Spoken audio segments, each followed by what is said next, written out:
friends, Jewel back with another super cool astrology video.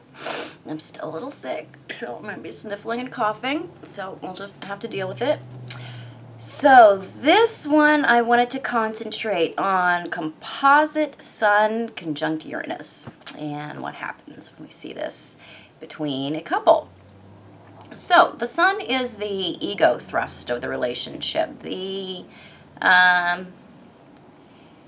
identity factor between two people, where a lot of the energy is going, where a lot of the goals and the drive is going, where's the tension in the relationship really focused on. And what Uranus is that agent of change, the future, things that are different, things that are innovative, things that are technology driven and that are different and untraditional and very forward thinking.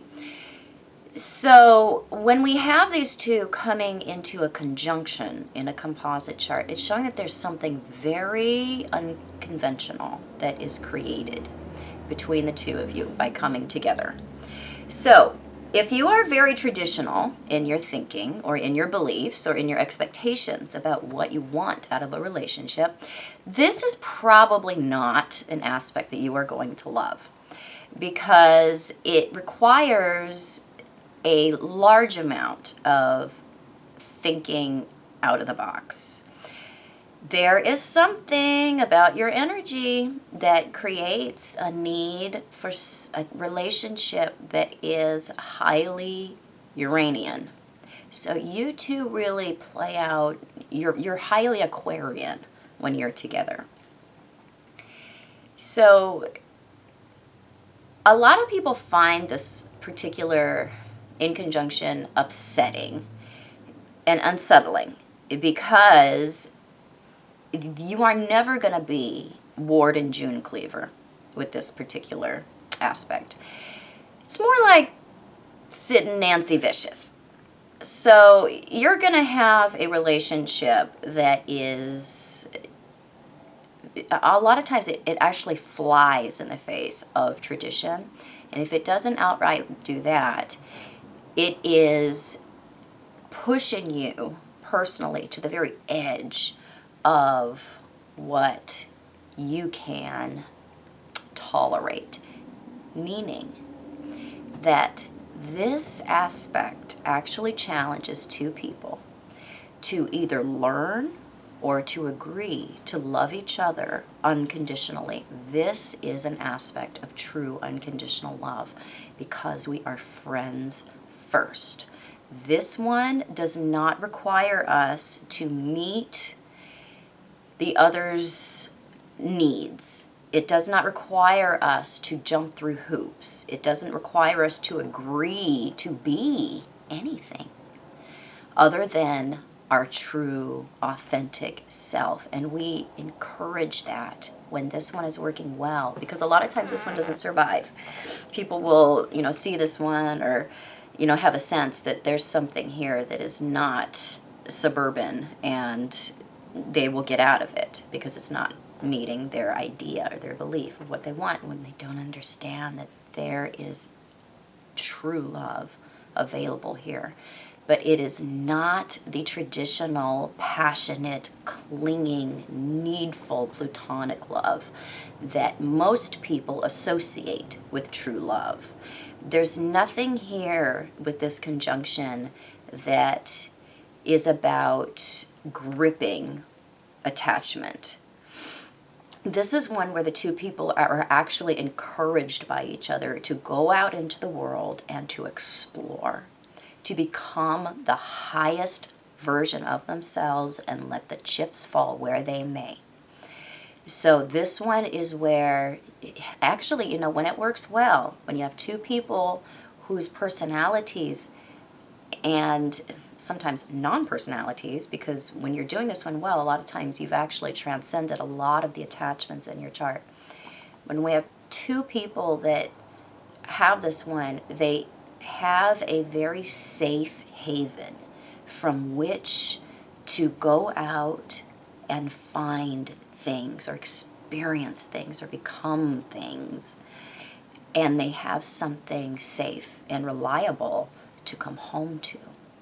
Now, you wouldn't think that that's the case with this one, because this one does show up very often in open relationships or non-traditional relationships. You would think that you would see this one in homosexual relationships a lot. You actually don't. You see more Pluto typically in homosexual relationships.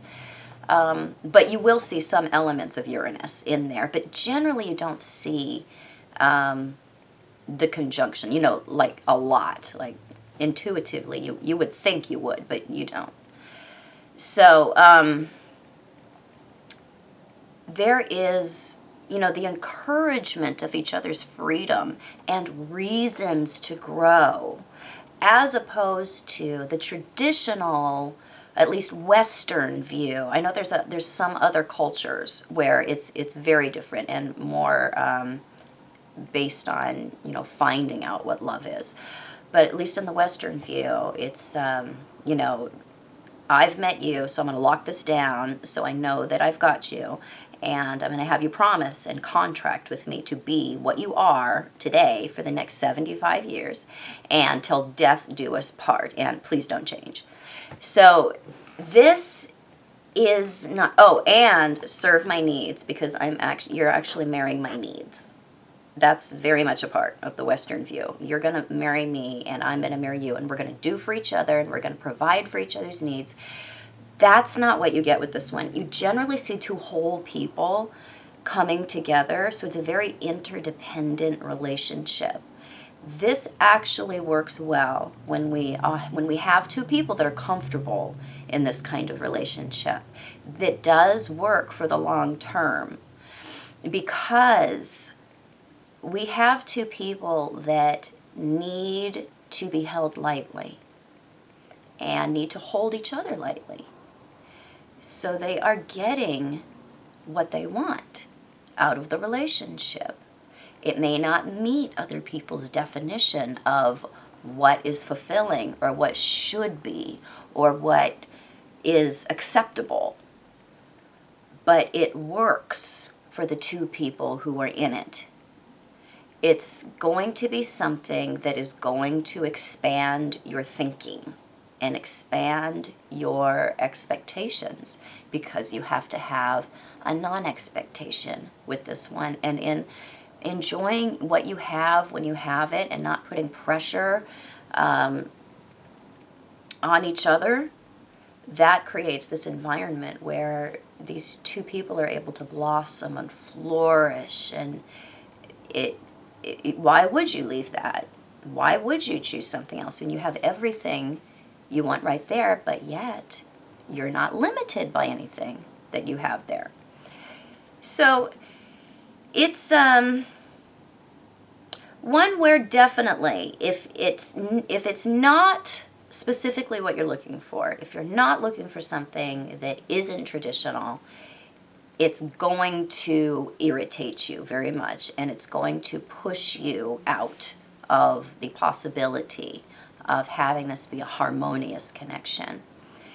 But if it works for you, it's great. It is a wonderful and freeing and unconditional aspect to have between each other. So it may not be the most passionate, I just want to rip your clothes off kind of relationship. Usually we've got other things going on in there. If we've got this one, we do have passion. But that is not the identity of the relationship. The identity of the relationship is more about, I see you and I'm going to let you be as I see you. So I hope this was helpful. If it was, please subscribe to my channel. You can find me on the internet at truthandaspectastrology.com. Yes, I do private consultation. You can find me on Facebook and Instagram at Truth and Aspect Astrology, and I'll be back super soon. Bye-bye.